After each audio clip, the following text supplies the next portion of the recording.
Okay, good morning. Welcome back, everybody. As always, just a little bit of orientation before we get started. Apologies for the recording from last time. Knock on wood, I think everything's recording correctly this morning. Assignments 1, 2, 3, and 4 are currently in play, at least for the grads. Undergrads, you should be at assignment 2. I want to just pull back for a moment and give sort of a 10,000-foot view on the assignments, where you're going with the assignments and where you currently are. So in assignment 1, you're implementing links, which is kind of an unfortunate name in my opinion, but that's the name that PyBullet, the particular physics engine that we're using, uses for the physical objects that make up your robot. So think of not links in a chain, but sausage links that are connected together with joints. In assignment 1, you're implementing objects, and then in assignment 2, you're connecting those objects together with links. Assignments 3 and 4, you're adding to your simulated robot sensors in assignment 3, and then motors in assignments 4. And once you've finished assignment 4, you will have built the body of your robot. We're going to talk today in lecture 4 about the brain of your robot, which, like your brain, is made up of a whole bunch of neurons and synapses, which you'll be implementing in assignments 5 and 6 respectively. Talking about your neurons and synapses, that reminds me that I misspoke last time. You have about 10 to the 11 neurons and about 10 to the 14 synapses. I think I gave you different numbers last week. Okay, so that makes up the brain of our robot. And going back to our lecture 2, our short history of AI, again, you can see the Cartesian cut. It sort of affects how we think about intelligent machines. Regardless, that's where you're going with assignments 5 and 6, and we'll talk about artificial neurons and synapses in today's lecture. So today we're going to start in on the tools of the trade. We've spent the last few lectures talking about why build robots and what exactly is a robot. This is a robot. Usually a robot has these 6 parts somehow. We're going to spend the rest of our lectures 4 through 24, talking about the how of robotics. How do we go about creating intelligent, autonomous, and safe machines? Okay, so just to give you a view for assignments 1 through 6, assignment 7, you're going to step back from your code base because by this point you're going to have quite a bit of code, and for most of the undergraduates in this class, you'll probably have a larger code base than you've ever worked with before. So in assignment 7, we're going to take a timeout. You're going to do some refactoring. You're going to clean up your code. You're going to make it object oriented. If that term doesn't mean anything to you, we'll get to it in assignment 7. In assignment 8, you're going to be starting on the evolutionary algorithm, which is going to optimize parts of this to make your robot better and better at whatever you want your robot to do. Here's our robot here. Remember that our robot is operating inside, at least in this course, a simulated environment. So in assignments 8 and into assignment 9 as well, you're going to be building an evolutionary algorithm that optimizes your robot to do something you want it to do in an environment. That's assignment 8 and 9. And then in assignment 10, you're going to throw away the very, very simple robot you've been using for assignments 1 through 9. And you're going to be rebuilding a more complicated robot that's capable of doing more interesting things in assignment 10. Okay, 10,000-foot view of all 10 assignments. Obviously, you're not there yet. Any questions about the assignments? So far, so good? Okay. All right, so back to lecture material. As promised, we finished up last time embodied cognition, so hopefully you have a pretty good sense of what a robot is, what it means to be embodied, non-embodied. We're going to see lots of examples of these as we go. We're going to start in on the tools of the trade. We're going to talk this morning about the brain for your robot. And all of the robots in this class and the one you're building are going to be controlled by an artificial neural network. Because this is a robotics class, we're going to start with robots and work backwards to the artificial neural networks that control them. Just as a reminder, we've got two example Bratenberg vehicles on the left. Here's the aggressor, vehicle 2B, and here's the coward, vehicle 2A, that runs away from the light. I apologize for the crappiness of this figure here. If you look carefully, you should see that there's two wires inside each robot. There are two synapses inside the neural controller of these simple Bratenberg vehicles. And you'll see there's a little plus sign next to each of these two wires. That's notation from Bratenberg, who was a neurophysiologist, to remind us that these particular synapses are what is known as excitatory synapses. Synapses always leave a neuron and arrive at another neuron. That's true in your nervous system, and it will also be true in your robot. What is an excitatory synapse? An excitatory synapse, as the name implies, excites the target neuron, the neuron that it arrives at. If the source neuron, where the synapse starts, if that neuron starts to fire more strongly, then an excitatory synapse will try and excite the target neuron more strongly.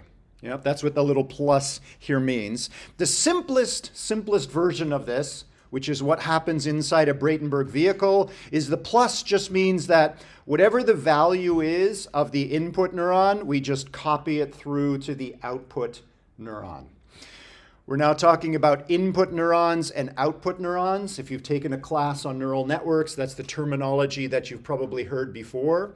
In this class, I'm going to switch back and forth between input neurons, which exist at the input layer, and sensor neurons, which exist at the sensor layer. For our purposes, input and sensation are going to be synonymous. Same goes for the output layer. Output neurons are going to be synonymous with motor neurons in the output layer. Okay, a little bit more terminology today. We're going to talk about synapses. As I mentioned, synapses are always connected to two neurons, the source neuron and the target neuron. Sometimes I'll say source and target. Sometimes I'll talk about the presynaptic neuron. This is from the point of view of the synapse. And the postsynaptic neuron. These are the terms that are used for source and target neuron in neuroscience. So today we're going to be pillaging from neuroscience. We're going to steal a bunch of terminology. We're going to steal and abstract a couple of simple building blocks from neurophysiology, like neurons and synapses. Okay, so if we take this synapse here, here's its presynaptic neuron, here's its postsynaptic neuron. If we grab, or we're talking about this synapse here, here's its presynaptic and postsynaptic neuron. Pretty straightforward. Okay, in an artificial neural network, if you look inside any given neuron, you'll find a value. Usually it's a floating point value. What does that mean for a neural controller that's controlling a robot? For the input neurons or the sensor neurons, those values are coming from the outside. Sensor neurons are meant to be connected to a sensor. Sometimes we simulate that sensor explicitly. Sometimes we just query some phenomenon in the simulated world, get a number back, and plug that number into a sensory neuron. The idea here is that there's some physical phenomenon in the simulated environment, like, for example, in this case, light, that's being transduced into a number. In your retina, there are photons that are falling on the rods and cones. That excitation from photons gets transduced. It gets switched from one physical modality, in this case photons, into a different physical modality, which is electrons. The switch from light to electricity. Your brain, among other things, traffics in electricity. So at your sensor neurons, many of which sit just behind your retina, the sensor neurons have a particular job, which is to transduce one physical phenomenon into another. Light into electricity. In our simulated Bratenberg vehicle here, it's simulated light being transduced into a floating point number. You can think of this as an amount of electricity if you want. It doesn't really matter for our purposes. So far, so good? Okay, so in assignment 3, when you get to sensors, you're going to be pulling some values out of the physics engine. And in assignment 5 and 6, when you're working on neurons and synapses, you're going to write a little bit of code that transduces those numbers and shoves them into your artificial neural network. Yeah? Okay. Same thing for the output layer and the output neurons or motor neurons. The values that arrive at the motor neurons are also transduced into something else. In your muscle fibers, when they receive an electrical impulse from synapses that connect to the muscle, that muscle contracts and performs a physical action. So transduction again occurs. We switch from one physical phenomenon, electricity arriving down a synapse, and that gets transduced into a mechanical force, contraction of a muscle fiber. Yeah? So when we're talking about artificial neural networks in this class, it's important to remember that at the input layer, something is being translated or transduced from outside. And at the output layer, stuff is also being transduced or translated back into something that goes to the quote-unquote outside, the simulated environment. Yeah? We talked about embodied cognition last time. Obviously, non-embodied AI has done a lot of work with artificial neural networks. For them, there's not much of a transduction. There's not much of a transformation here. Arguably, there is. If you present an image to a non-embodied artificial neural network, you got to transduce those colored pixels into floating point values that flow through the neural network. And then someone needs to interpret what those numbers are that are arriving at the output. For us, it's always sensation at the input layer, action at the output layer. Yeah? Okay. Okay, we've taken our Bratenberg vehicle here, and again, following Descartes, we've kind of thrown the body away. We're going to do that today just for the purpose of understanding artificial neural networks. But from then on, we'll try and avoid separating body and brain as much as we can. So we've thrown away the body, and the only thing we're keeping are the 2 sensor neurons, which were attached to the vehicle's sensors. And we've thrown away everything but the 2 output neurons, which in a Brayton vehicle attached to the wheels. Okay.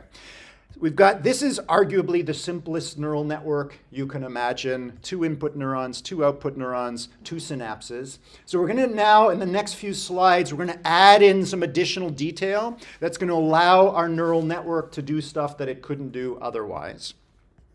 First thing we're going to do is add 2 additional synapses. We had 2 contralateral synapses here. We're adding 2 ipsilateral connections. Ipsa, same, lateral side, same side connections. And we're just assuming that these numbers are coming from somewhere, right? We've thrown away the body. Just remember they're coming from the sensors. Let's assume arbitrarily a value of 0.6 arrives at this sensor neuron and a value of 0.9 arrives at this sensor neuron. How do those values arriving at the sensor neuron flow to the output layer? Well, as you can see, if we look at the output neurons at the output layer, each of the 2 output neurons has 2 arriving synapses. So this particular neuron has 2 influencers. There's 2 things that are competing to set the new value of this particular neuron. How do we do this? Well, we take the two incoming synapses and we walk backwards along the synapse to these 2 synapses presynaptic neurons. This one has a value of 0.6 and this synapse has a value of 0.9. And we sum those 2 values. There are 2 excitatory synapses. For now, excitatory synapses, the only thing they do is send the value from their presynaptic neuron and they send it to their postsynaptic neuron. So we have a value of 0.6 and a value of 0.9 arriving here. We just combine these 2 values, sum them together, and that sets the value of the output neuron, and you can see very simply, same thing happens at this output neuron. Just for fun, let's take this neural network where we've made a very small change and put it back inside a vehicle. Now what happens? Let's put it back inside a vehicle that has 2 photosensors at the front and 2 wheels at the back. How does this Bratenberg vehicle behave? It will describe It'll drive straight because, why? Why does it never turn? Yep. Okay, because both of the wheels are linked up to both of the sensors, so the signal from each sensor will converge on each wheel, so it'll get the same signal for each. Absolutely, right? So it doesn't take a lot of algebra to convince yourself that even if these two numbers differ, as they do right here, the two output neurons will never differ in their value, which means they'll always tell the two wheels to spin at the same speed, which means, as you say, they'll always go straight. Okay, so a vehicle armed with this neural network will always go straight. Does it always go at the same speed? Can it accelerate and decelerate? Everybody see that? Okay, so we've made a slight alteration to the neural architecture of our robot, and we've immediately seen there's an impact or a change on how it behaves. So when I talk about neural architecture in this course, it means how many neurons and how many synapses, and how are all those neurons wired together with those synapses. That's neural architecture. Okay, again, very, very simple neural network. So let's now add another complication. We're going to remove the plus signs and replace those plus signs with floating point values, which can be positive or negative. What does it mean for a synapse to have a negative number now? We'll see that in a moment. What do these weights mean? What do these numbers mean? Any budding neuroscientists in the room? Most of the details we're going to see today, these are neurophysiological details. Yes? The threshold before it fires? The threshold before it fires, we're actually going to get to the threshold in a moment.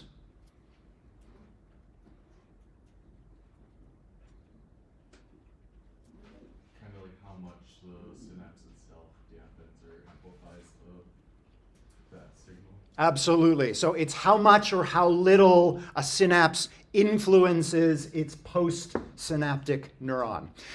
Whenever you see a number associated with a synapse, it's usually referred to as the synaptic weight.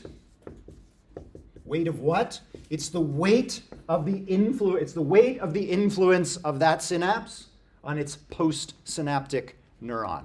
Yeah? Okay. We mentioned positive and negative. Positive numbers represent excitatory connections. Negative numbers represent inhibitory connections, and we'll see how an inhibitory synapse inhibits its postsynaptic neuron in a moment. Okay.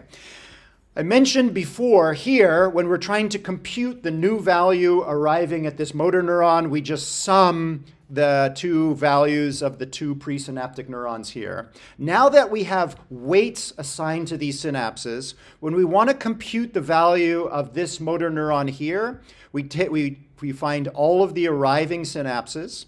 We travel backwards on each synapse, one at a time. So let's travel backwards on this synapse. We take the presynaptic neuron value, 0.6, and we multiply it by the synaptic weight. We hold the result of that multiplication for a moment. We follow backwards this second synapse. We take its presynaptic neuron value and multiply it by its weight, 0.9 times 0.9, and we add it to the result of this multiplication, which hopefully you can do this more or less in your head. You get 1.29. So basically, for this neuron, to compute its value, it's this times this plus this times this. Yeah? If AI was a religion, the sign of the religion would be this times this plus this times this. Yeah? Okay. Not too difficult. 2 multiplications, 1 addition this morning. I'm easing you into it, right? That's the bulk of what goes on in a 10 trillion foundation model when you talk to it on the internet via ChatGPT or Claude or what have you. We are now in the engine room of modern AI. It's a whole bunch of multiplications and ands. Why is NVIDIA the corporation eating the world? Because they're able to make hardware that does this operation really, really, really fast, and to do this operation many times in parallel. We just did it for one neuron. Remember, we also need to compute the value of this motor neuron. So at the same time that one part of our computer or NVIDIA chip or our robot is doing this times this plus this times this, over here, another part of the robot's brain or another part of the NVIDIA chip is doing this times this plus this times this to get 0.09. Yeah? Okay. So now hopefully you can see why these values next to the synapses are called synaptic weights, because it's the weight of influence. What would be the behavior of a synapse that had a weight of 0? It would just never send anything. It would never send anything. It would never have any weight of influence on its postsynaptic neuron. No matter what value was at its presynaptic neuron, any value here times 0 is 0. We could bring the weight of influence of a given synapse down to 0. A very small value near near 0 will mean that that synapse has a very little influence on its postsynaptic neuron. If another arriving synapse has a much larger value, either much more positive or much more negative, that synapse would have a greater magnitude of influence on its postsynaptic neuron compared to the one that has a weight near 0. So by tuning or changing these weights, making them closer to 0, further from 0, flipping them from positive to negative, we can change how synapses, or how other neurons affect other neurons. So far, so good? Okay. Why are synapses with negative weights referred to as inhibitory connections?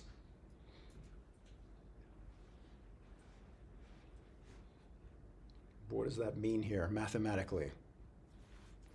It would be like an opposite signal gain send it would make it matter less than like something with a higher positive signal taken away from the total signal. Not necessarily matter less. Those are weights near 0. It inhibits. So the greater the presynaptic neuron fires, if this is negative, the greater this synapse is trying to inhibit or push more negatively the value of the postsynaptic neuron, right? Hopefully you can see that. If this is a negative number and this is a very positive number, suddenly we get a very big negative number arriving here, and we're inhibiting very strongly. If the value here is positive, but kind of near 0, it's still a small positive number times a negative number. So now we have a small negative number arriving here, and the weight of inhibition is less. Yeah? One of the major early findings in neuroscience after the discovery of neurons and synapses is that, generally speaking, synapses come in two flavors, excitatory and inhibitory. In us, the vast majority of your synapses are inhibitory. Why?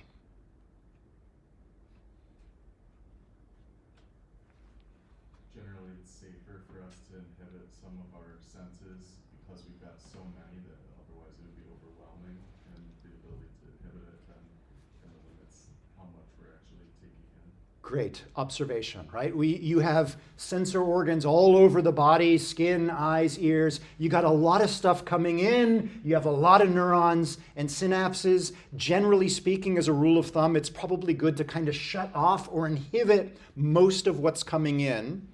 That is the prevailing hypothesis in neuroscience. My take on the reading of the literature is it's a good hypothesis, but there isn't a lot of actionable evidence that that's actually really truly why there is a lot of inhibition. It feels like a good explanation for what's going on. And again, sitting here at the moment, you may not be consciously aware of it, but there's a ton of information coming in, and hopefully you're shutting off most of it, except the sound of my voice and possibly what's going on the screen. Yeah? Turns out, unfortunately, for folks in which things start to go wrong in the brain, you start to see a lack of inhibition. Tourette's syndrome is probably the canonical example. So in neuropathology, when things go wrong with the brain, it looks like inhibition gets messed up, and folks who suffer from Tourette's often do or say things that they wish in retrospect they hadn't. Again, it's an observation. Whether this is really why we're filled with inhibitory connections compared to excitatory, I don't think there's a complete answer yet. Yes? Do synapses ever change types?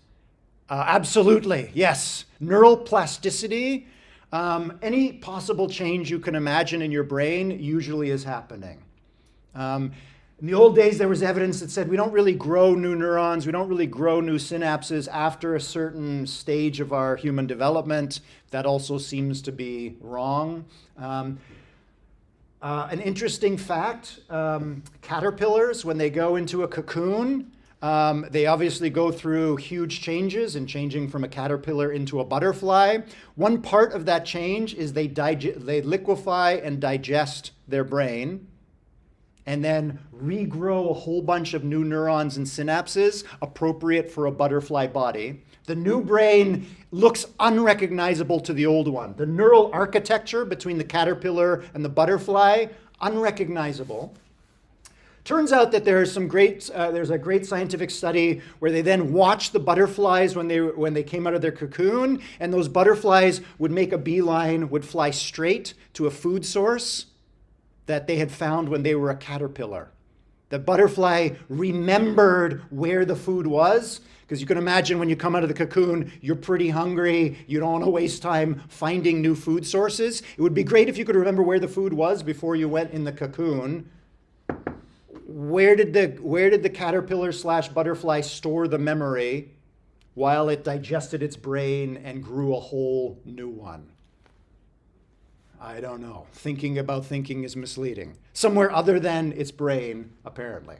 Okay, we'll come back to that story later, but again, it's just a reminder that brains are pretty plastic. Ours, maybe not so much. Your neural architecture doesn't change too much after a certain stage of development, but in certain other animals, it changes a lot. Great question. Okay, back to artificial neural networks. So far, so good?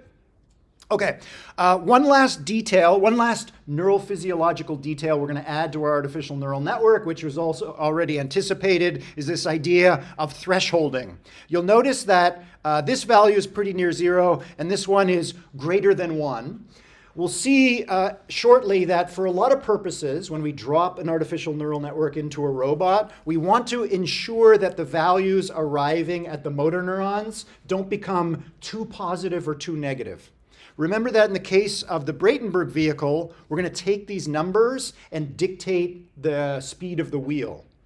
The wheel it does have a maximum forward velocity and a maximum negative velocity. So we don't want these values to grow too big positively or grow too big negatively. So we're going to add a function here, sigma, that's going to squash the value that's arriving at a motor neuron. There are lots of different activation or thresholding functions that can be used. This is a huge topic in AI. We're not really going to get into the controversies around this. There are simple ones we could use. Here is one of the arguably simplest ones here. It's an if-then-else statement. So we're going to take the raw weighted sum that's arriving at the motor neuron. We're going to represent that raw weighted sum as x. Remember, it's this times this plus this times this. So when I talk about raw weighted sums, that's what I mean. We're going to take that raw weighted sum x, and we're going to push it through this function, which is going to look to see whether this raw weighted sum is greater than 1. If it is, set the motor neuron to 1. If that raw weighted sum lies between 0 and 1, that's a good value. It lies within the minimum and maximum velocity of the wheel, for example. If that's the case, leave the raw weighted sum alone and just drop it into the motor neuron. If that raw weighted sum is below the minimum velocity or it's below some threshold that we don't want to go below, then set the motor neuron to 0. That's the step function here. Sigmoid is also very popular here. Different ways to represent this.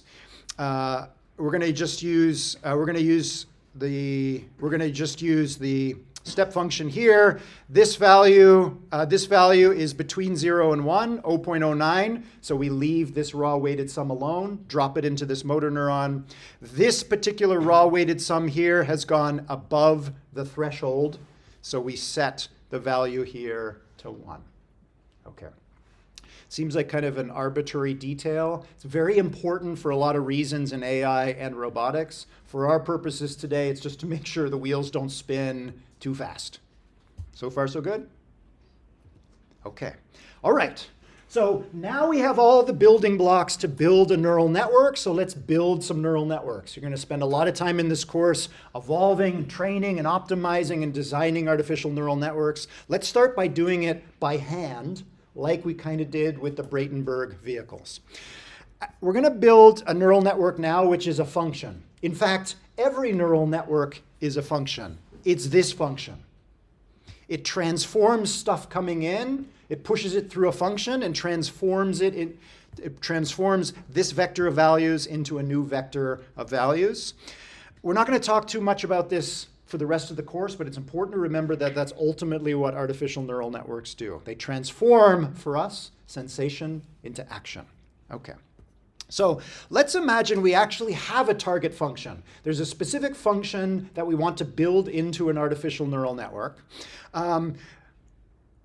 Here's the truth table for this function. We've simplified our artificial neural network even further. We're going to assume 2 input neurons and 1 output neuron. We're going to simplify things again by allowing the values inside these 3 neurons to only be binary, 0 or 1. If that's true, that means there are 4 possible cases for input values.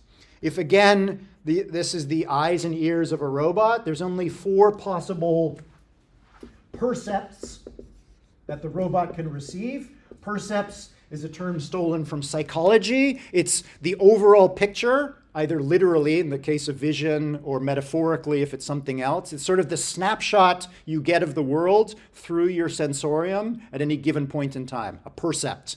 From moment to moment, over the next hour or so, 45 minutes or so, a percept for you is probably my face or the slide, a little bit of sound, and everything else is kind of blurred out in your peripheral vision. That's a percept. Percept, percept, percept. Okay.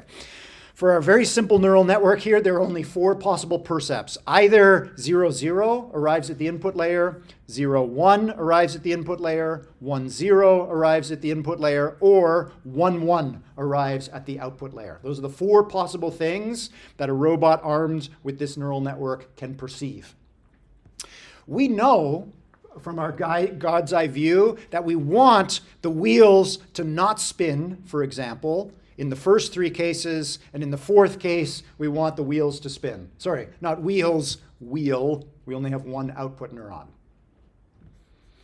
For the computer scientists in the room, what function is this?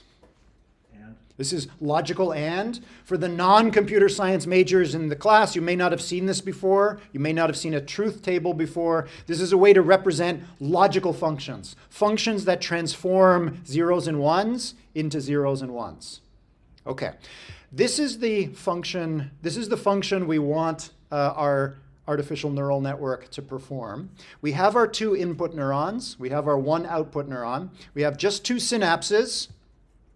And we now need 3 additional numbers. We need the 2 synaptic weights for these 2 synapses. We need our 2 synaptic weights. We're going to use the threshold activation function. The threshold activation function is going to set the value of the output neuron to 1 if the raw weighted sum arriving is below some threshold. This can be a floating point number. We can choose this. And it's going to be 0 if it's below that threshold. So we need 2 weights and 1 threshold. And we're going to pick those 3 floating point numbers so that if we put 0, 0 in here, we get 0 at the output. If we put 1, 1 in here, we get 1 at the output.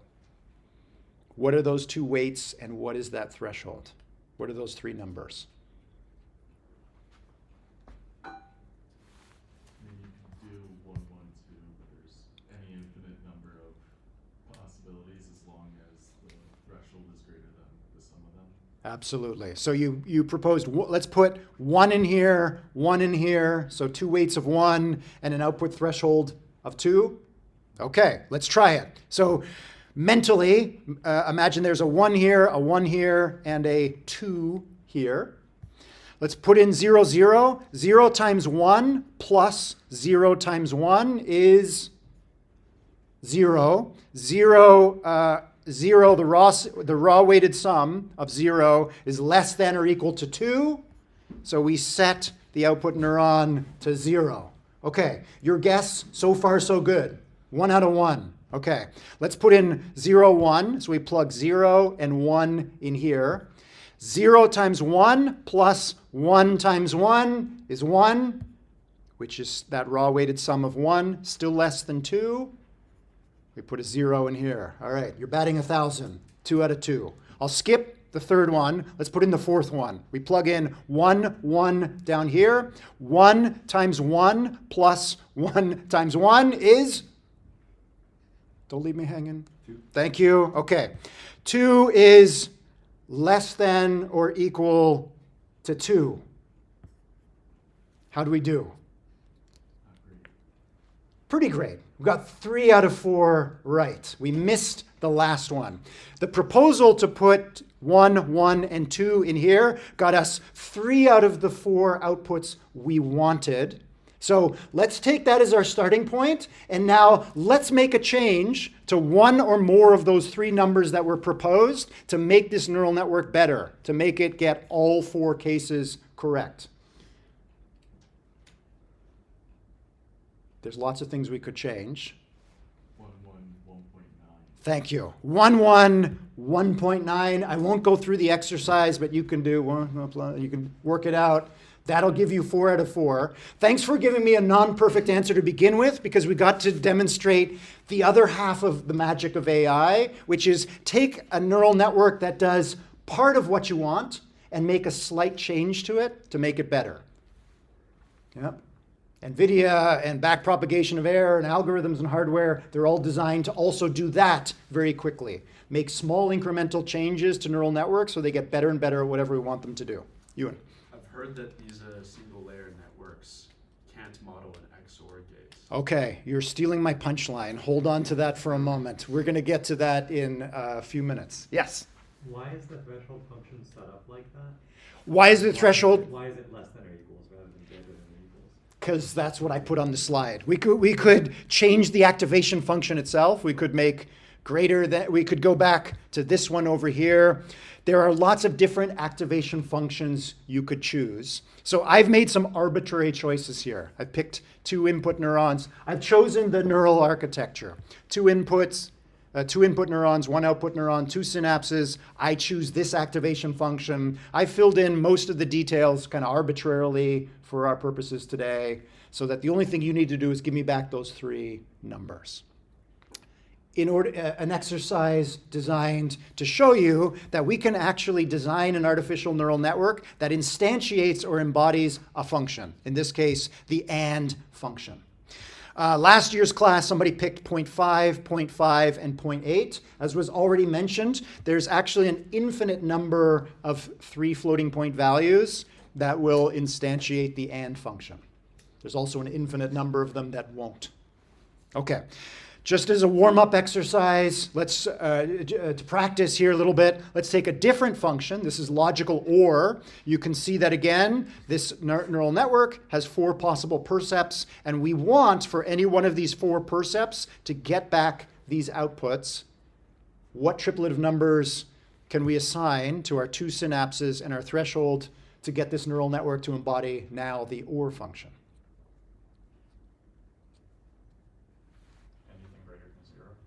Greater than 0 for what? We need 3 numbers. So 0.1, 0.1, 0, 0 at the bottom. 0.1, 0.1, and 0. Okay. 0 times 0.1 plus 0 times 0.1 is 0, which is less than, what did you give me for the threshold? 0. Okay. That's less than or equal to 0, so we get 0 here.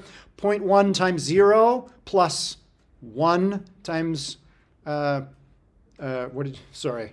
Thank you. Okay, 1 times 0.1 gives us a raw weighted sum of 0.1, which is greater than the threshold of 0. Check. Yeah, and you can check the 3rd and 4th one. That also works. All right, A+. So there's a triplet of values, 0.1, 0.1, and 0. that will cause this neural network to embody the logical OR function. Yeah? Okay. It's not too difficult to take a desired function and work backwards to find an artificial neural network that embodies it. But it doesn't take long for more complicated functions and bigger neural networks to figure out how to do this trick manually. We're doing it in our heads today. It gets really hard very quickly. Luckily, we've come up with algorithms that do this for us on computers automatically. Okay, somebody mentioned exclusive OR already. What are the three numbers for our neural network here that will cause it to embody exclusive OR? For the non-computer scientists, or for those that haven't seen exclusive OR for a while, I'm going to flip back and forth between OR and exclusive OR. And if you pay attention to the outputs that we want here, you'll notice, not surprisingly, exclusive OR looks a lot like OR, except for the exception or the exclusion of the fourth case. Yeah? Okay. You could ask, why would you want this function to begin with? It's not important for our purposes. Let's just assume that's what you want the neural network to do. What are the three numbers?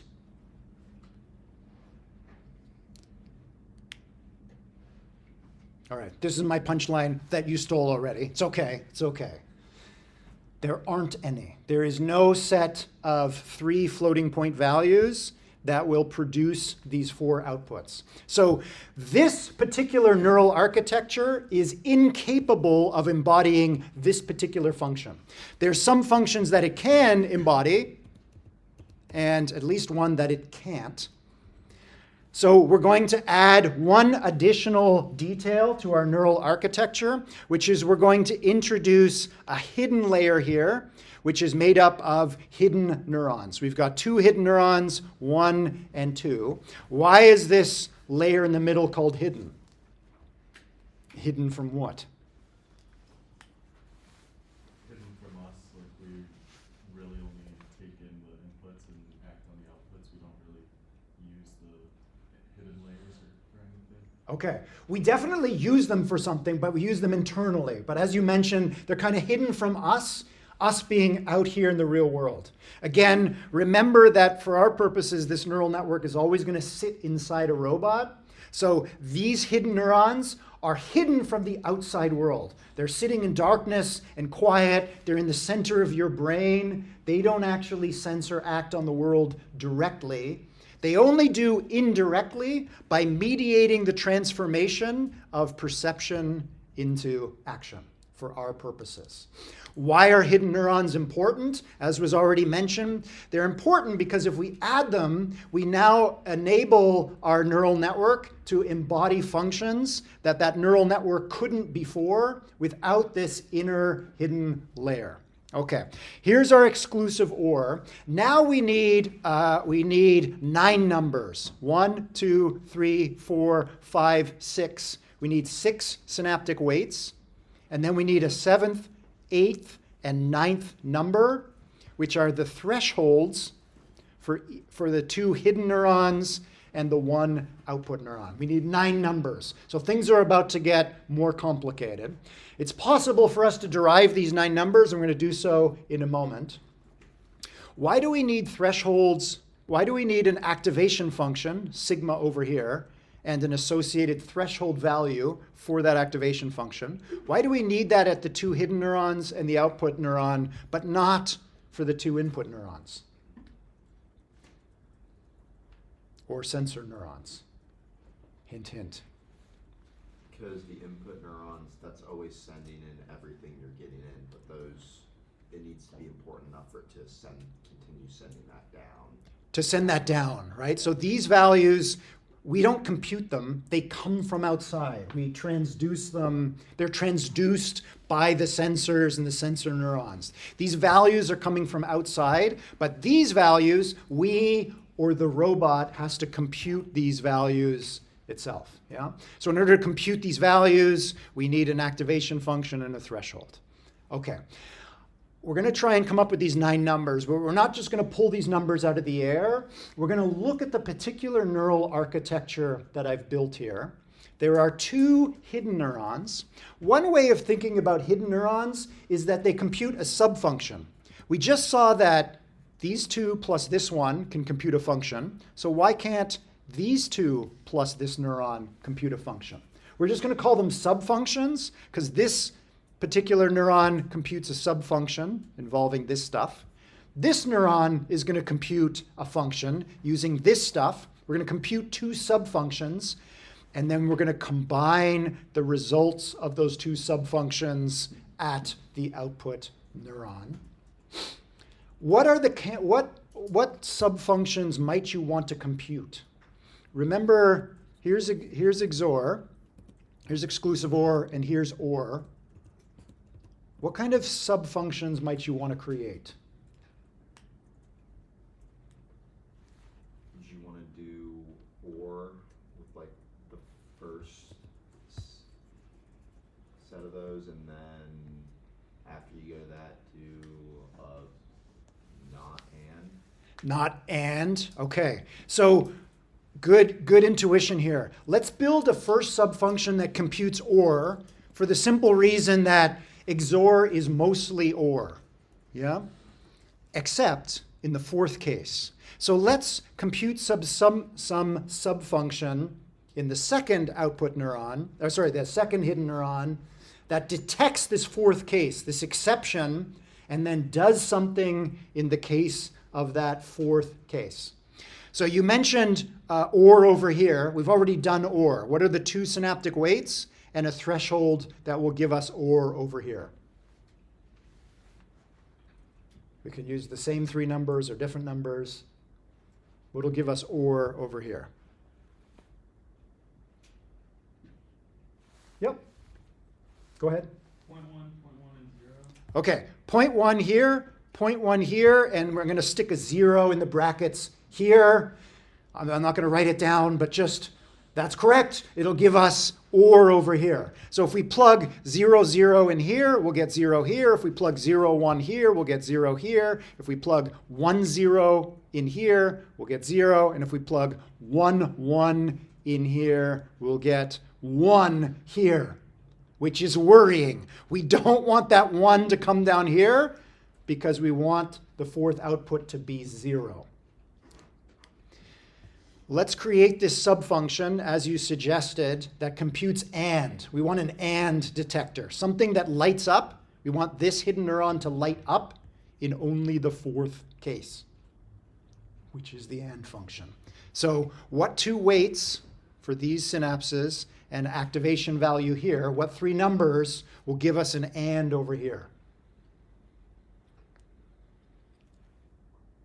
Can again use the same three numbers or something else.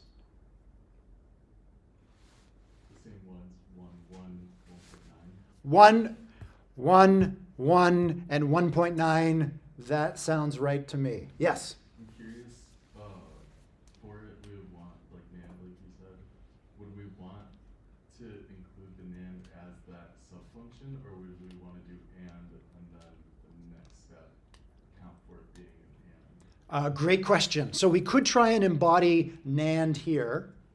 Or, as we've just done, we can embody AND here. For simplicity's sake, we could do it.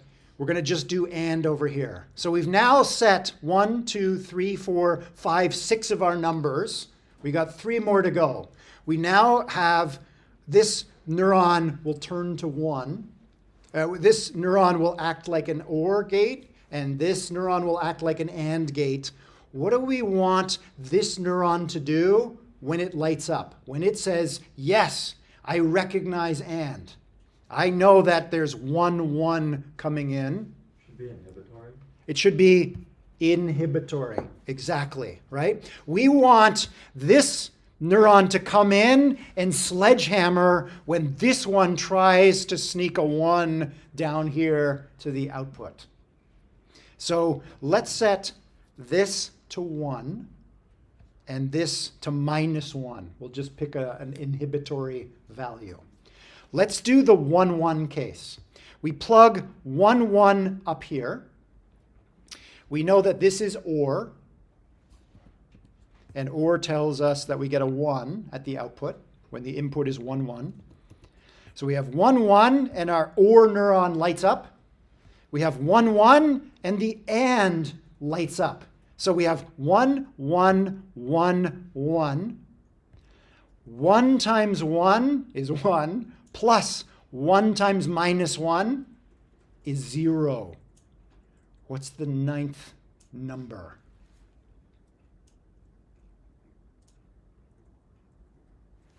Something larger than 1. Something larger than 1. That'll make sure if we set a value larger than that, this will go to 0. Here are the numbers that I came up with. I don't expect you to madly write these down. What I'd like you to do, it's optional homework, but I suggest you do it, is take this slide, and write in your own 9 numbers, and then plug in all 4 cases. And for each case, watch those numbers flow down to the output neuron. Of course, you could write a piece of code that would do this for you. Of course, you could ask Claude to write you some code to do this. I highly recommend you do this with pen and paper. This is, as I mentioned, what goes on in all AI. This is part of the magic. It's blindingly simple, but every neural network is computing subfunctions and combining the results of subfunctions together and again and again and again. Here we only have one hidden layer. If we had a second, third, fourth, 10th, 100th, 1000th layer, it's still the same game. Compute raw weighted sums, push them through an activation, and then on to the next layer. And it's amazing what you can do if you get the numbers right. Any questions at this point? Why didn't we just adjust the activation function instead of adjusting the neural architecture? You could, yep, good question. So you could come up with a very fancy activation function here that will let you do exclusive OR.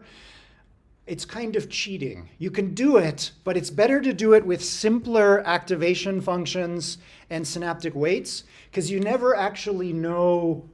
In our case, we know what the function is we want it to do, but often we don't know. And so what's turned out to work, the thing that's brought us into the AI high summer, is just make a whole bunch of neurons and synapses, make them relatively simple. Neurons can only have simple activation functions. Synapses have a single number, positive or negative, and then tune all those numbers. It turns out it's easier to get that whole big thing to do what you want rather than have a smaller neural architecture with more complicated neurons. That being said, there are some that believe that what you suggested is the way to go, and there are different kinds of artificial neural networks that are smaller, and the neurons do more of the work. They have more complicated activation functions. It's beyond the scope of this class, but it's an interesting debate. Good question. Other questions, comments? I know for some of you, you may have seen this before and it's sort of review, but some of you, this is probably the first time you've seen this. Okay, important. Okay, so that's what we've talked about is what's known in AI as the forward pass. We've propagated numbers forward from the input layer, or in our case, the sensor layer, through to the output layer. We're now going to talk about the second part, the second half of AI, which is the backward pass. What happens if, in the case we had earlier, we didn't quite get it right? The numbers, the weights in here and the activation thresholds weren't quite right.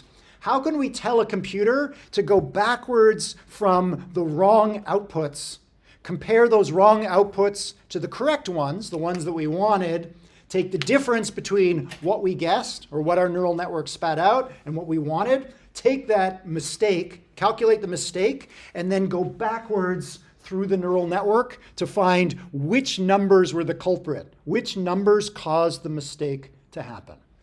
There's an algorithm that does that. It's called the backpropagation of error. Again, some of you may have heard of it and know it quite well. Some of you may be learning about it for the first time.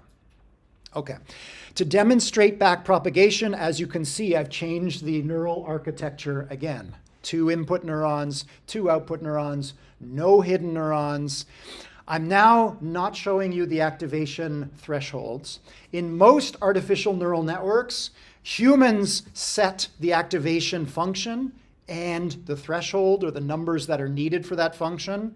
And humans then turn over the job of changing the synaptic weights to the computer, or more specifically, to the backprop algorithm to set.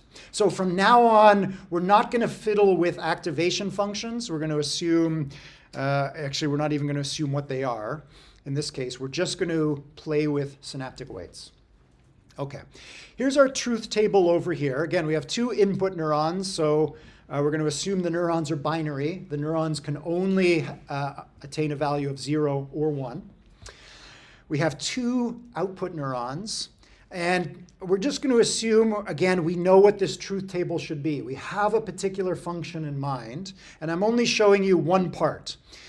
If the neural network ever receives the 0, 1 percept, the output neurons should light up with 1 and 0. It's arbitrary, it doesn't matter.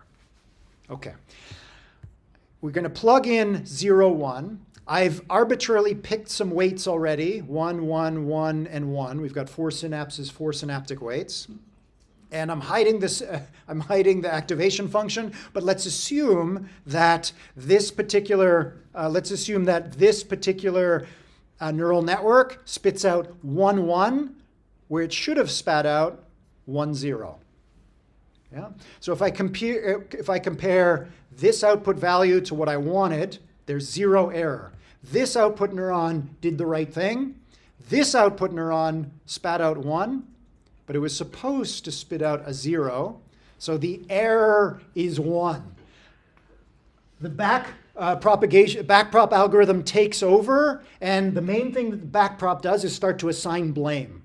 Backprop looks at this one and says, okay, you're all right. You didn't do anything wrong. I'm going to leave you alone. This neuron, you did the wrong thing. You spat out a 1, and you should have been a 0. But the backprop algorithm is not allowed to alter the threshold or the activation function with this neuron. So backprop knows that this neuron did the wrong thing and wants to punish it, but has no way to do so. So backprop goes upstream. It starts to travel back along the synapses that are arriving at this neuron.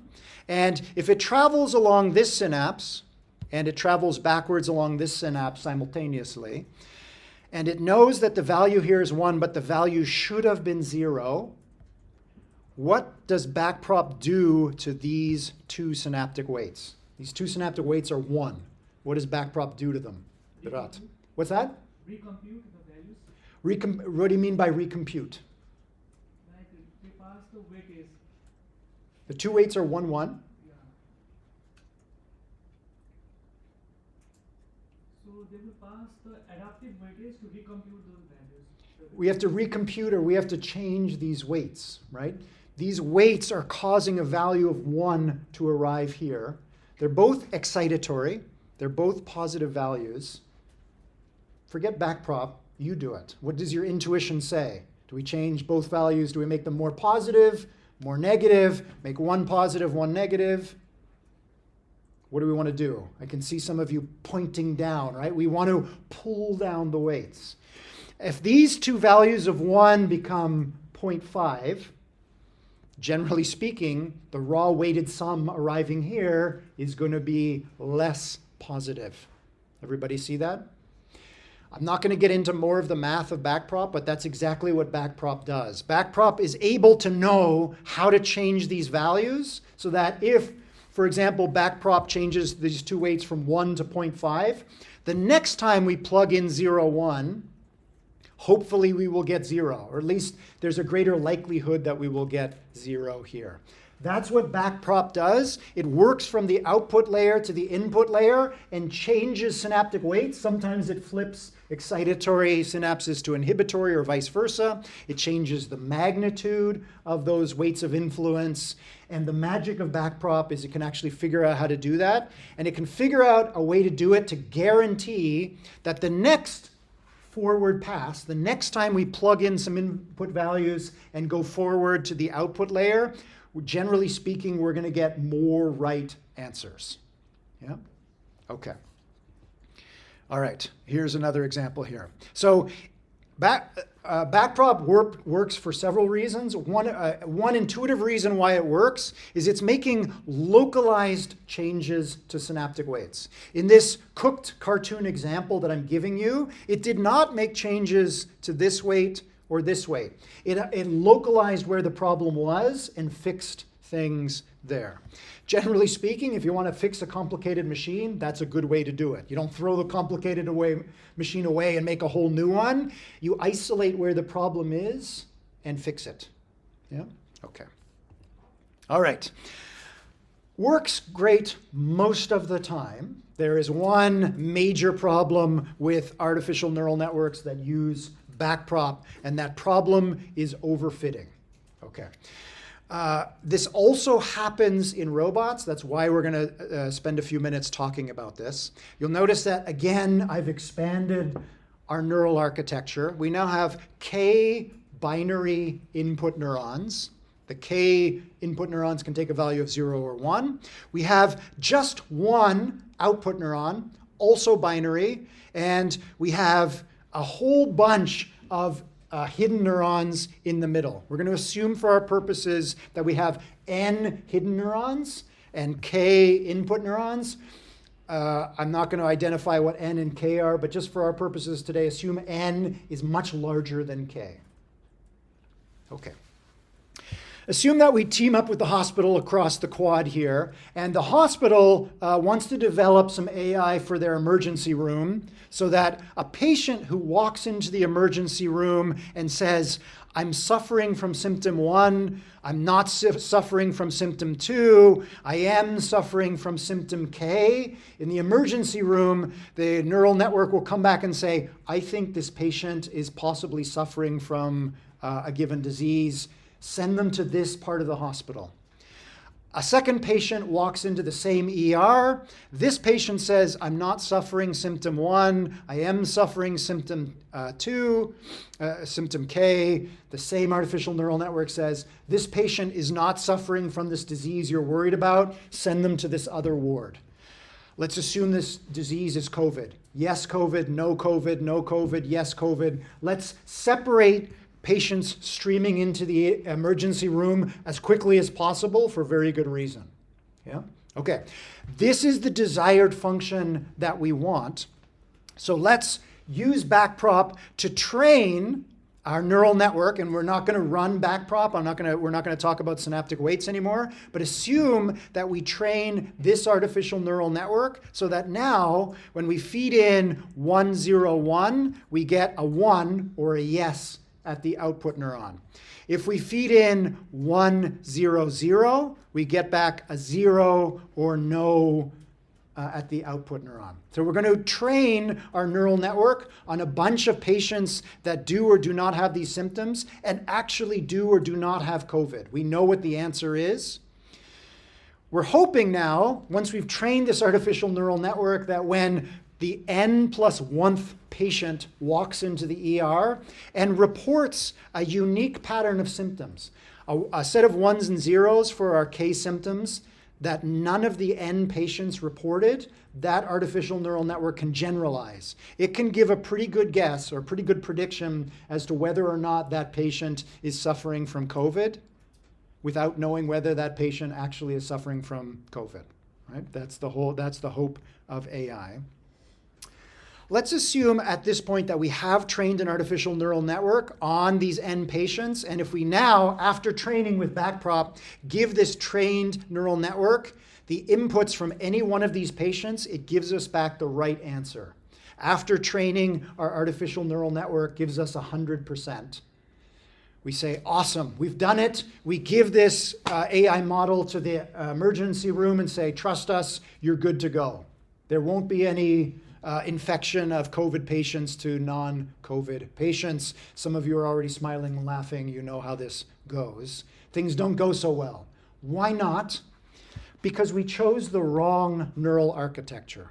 What do we mean by a wrong artificial neural network, wrong neural architecture? I made the hidden layer too big. It turns out that if you give backprop the wrong neural architecture, it doesn't learn to generalize. It doesn't learn the underlying pattern in these symptoms and how they predict the disease. They do what many of us do the night before an exam and we realize we haven't studied and there isn't enough time left to study. We memorize exams from previous years and hope that the professor gives the same exam the next morning that they gave in previous years, right? If you memorize past exams and you get a new exam, patient N+1, that has a unique pattern of symptoms, you're in trouble, right? You cannot generalize.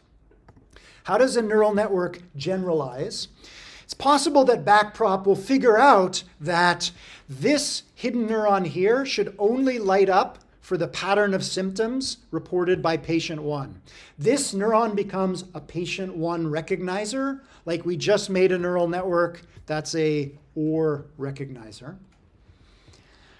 This second hidden neuron will only light up, it'll only become a 1 when the pattern of symptoms from patient 2 are presented to the input layer, and so on. So backprop has set all of these synaptic weights to recognize which patient it is. What does, in this cartoon example here, where backprop is teaching this neural network to memorize, what does it set these synapses to?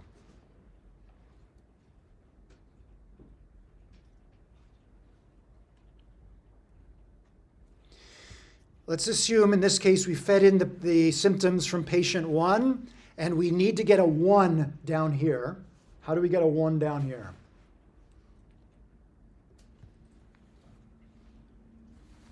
Do a 1. We set this synapse to be 1. All the rest of these are 0. They didn't recognize patient 1, so it doesn't even matter what these weights are. 0 times any value is 0. None of these neurons are influencing the output here. So 1 times 1 gives us a 1 out here. Excellent. Assume we now put in 0, 0, 1 to the input. That's patient 2. So the patient 2 recognizer turns to 1. Patient 1 recognizer 0 and 0 for everything else. What do we set this synaptic weight to? Or what does backprop set this weight to? 1 again, we want this at the output. If we set this to 1, this is 1. 1 times 1 is 1. It's not what we want. 0. We set this to 0. So we've set this weight to 1, this to 0. The synaptic weights actually are encoding whether or not that patient has COVID. What we're doing is setting the synaptic weights such that this neural network memorizes the situation for all N patients. If we get a unique pattern of symptoms from the N+1th patient, who the heck knows what we're going to get at the output? It's basically a coin flip. 50% of the time, this neural network will be wrong.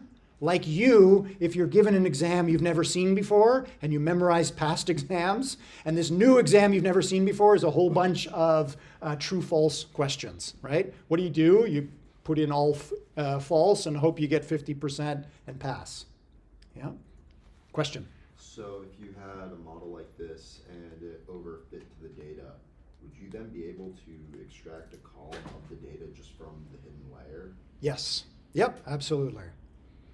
What you don't know, you get back the right answer, you don't know whether it's memorized or generalized. You don't want the former, you want the latter. We're all kind of smiling because obviously I cooked the example to do this, but obviously in real emergency rooms and in autonomous vehicles, the difference between a neural network overfitting and generalizing can be a matter of life and death, and it's hard to know which is the case. Yeah? Okay. All right, trying to tie this back to robotics for a moment. You've trained your robot to have a neural controller that allows it to do whatever you want it to do reliably in one environment, like flat ground. You take that robot and you put it on rugged terrain, a surface over which it's never walked before.